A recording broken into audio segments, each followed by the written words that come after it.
I don't know that I've ever worked on something that became such a moving target of a story to tell. Initially, when Natalia and I spoke about doing a video for the nonprofit, our interest was in elevating the stories of men that were in reentry and recovery, and it became apparent really quickly that there was a much bigger story to be told. So all I knew was Cheryl worked with Writers Without Margins, and these guys that were recovering addicts and formerly incarcerated were in a writing workshop, kind of rehabilitating themselves and coming back. We like to talk about mass incarceration, we like to talk about racial inequality, and we like to talk about wealth disparity and addiction as long as we can be experts. But the truth is a lot of the people leading this conversation are not experts.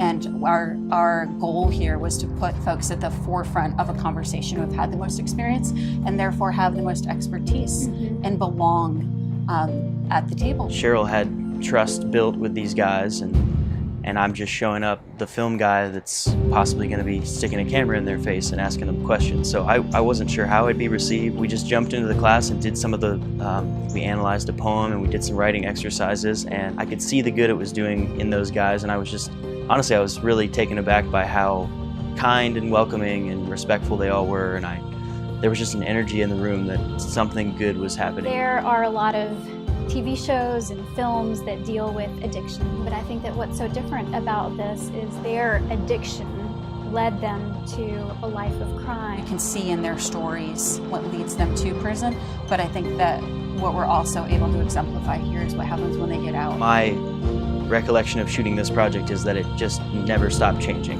And when we first came in that first day at the writer's workshop, I thought it was one thing, and we'd film for a week and we'd kind of show the work being done, and then that would be the story. And you know, what we realized is that it's constantly evolving, and these guys are in a process. Their lives are changing day to day and week to week, and really the curtain kind of got pulled back, and I saw, and we all saw, the uphill battle that they all have just to come back to normal life. That's what led us to kind of following these guys for 6 months and really showing, okay, so that you made the mistakes, fallen into bad circumstances, but how do you get back now? And I think that's what the story became. This is definitely needed because there are too many people out here that struggle. Too many people out here that a simple conversation or showing them an example like, hey, this person was in your shoes. You know, that would give them just an inkling of hope. You know, and that's what this documentary will do. I think the fact that we are women actually worked to our advantage. I think that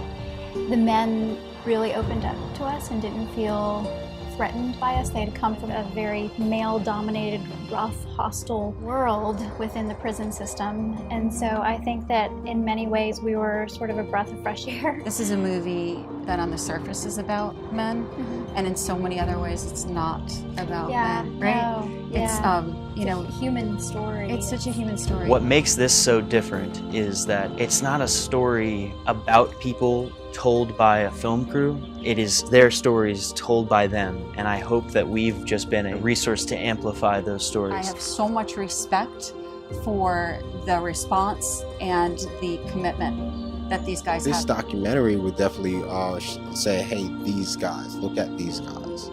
These would be the example. If no one have seen anybody come out of their situation or their predicament, let these guys be that example. Our goal, and the goal of the men whose lives we've been following, is to take their stories to schools across the country. I think if I could say there was one reason we wanted to do this film, it was to demystify the stereotype of the drug dealer and what lies beneath. So I think what we're doing is challenging people for just a few minutes, you know, or I guess the length of the documentary to really step into their shoes and to imagine what it would be like